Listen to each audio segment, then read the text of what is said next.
Iginigit ni Senator Erwin Tulfo ang tumatayong Blue Ribbon Committee Chairman ang kanilang karapatan na magdaos ng pagdinig matapos nga ang reorganisasyon sa Senado na hindi lehitimo ang mga isinagawa umano na Blue Ribbon Committee hearing noong 4 ng Hunyo.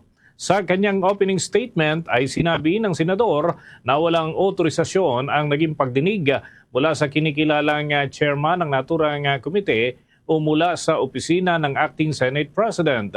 Isinagawa rin niya ang naturang committee hearing ng labas sa Senate rules at mga proseso ng institusyon.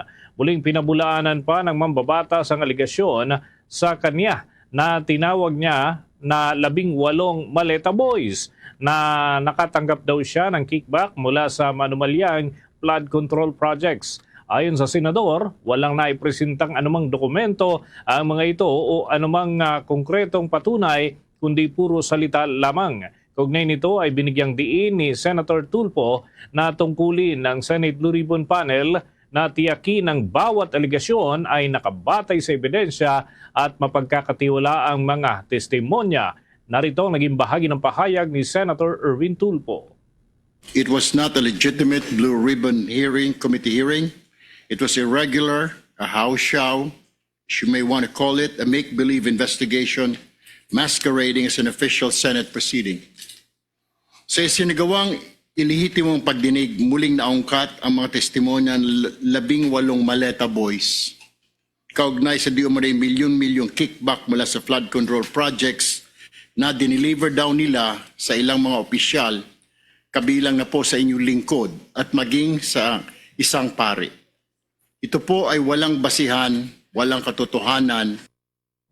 Bahagi ng mga pahayag ni Senator Erwin Tulfo ang tumatayong chairperson ng Senate Blue Ribbon Panel. Samantala, nag-aalay din ng ilang sandaling katahimikan ang naturang lupon matapos naman na tumama ang 7.8 magnitude na lindol sa Mindanao nitong umaga ng Lunes 8 ng Hunyo. Nasa ito mga kabombo ay kaugnay pa rin ng nangyari na lindol hindi lamang sa bahagi ng Sarangani kundi pati sa iba pang mga lugar dyan sa bahagi ng Mindanao na nakaranas ng pagguho ang ilang mga gusali na naapektuhan din ang pasok ng mga estudyante na ngayong araw sana magbabalik eskwela. Samantala, muling nagtungo sa Senado ang 18 nagpapakilalang dating sundalo kasama ang kanilang abogado na si Attorney Levito Baligod. Subalit hindi sumipot ang mga ito sa pagpapatuloy ng pagdinig ng Senate Blue Ribbon Panel sa pangunguna ni Senator Erwin Tulfo ngayong Lunes.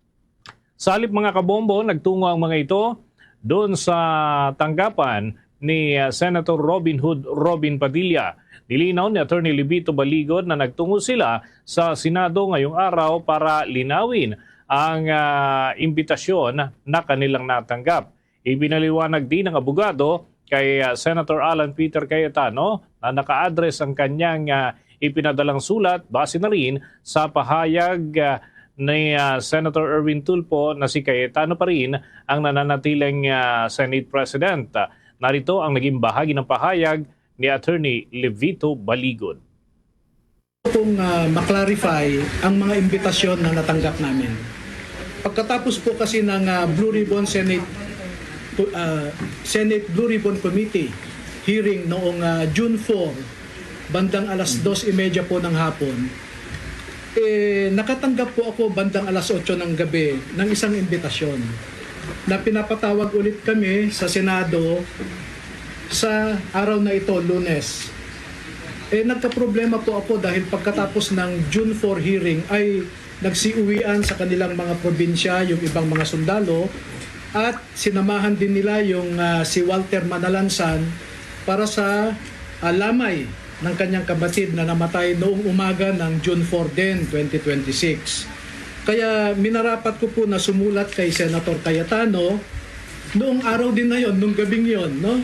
So makikita din nyo dito ang in-email ko na sulat, June 4 din ang petsa, humihingi ng guidance kay Senate President Alan Cayetano. At bakit ko po in-address kay Senate President Alan Cayetano ang aking sulat? despite the fact that some senators are claiming he is no longer the Senate President.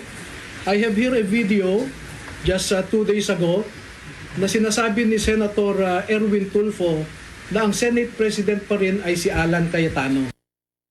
Bahagian ang mga pahayag ni Attorney Livito Baligod, abogado ng 18 nagpapakilalang dating sundalo at naging bagman ni dating Representative Elizalde Co at nandyan sa gusali ng Senado nagsagawa ng kanilang press conference.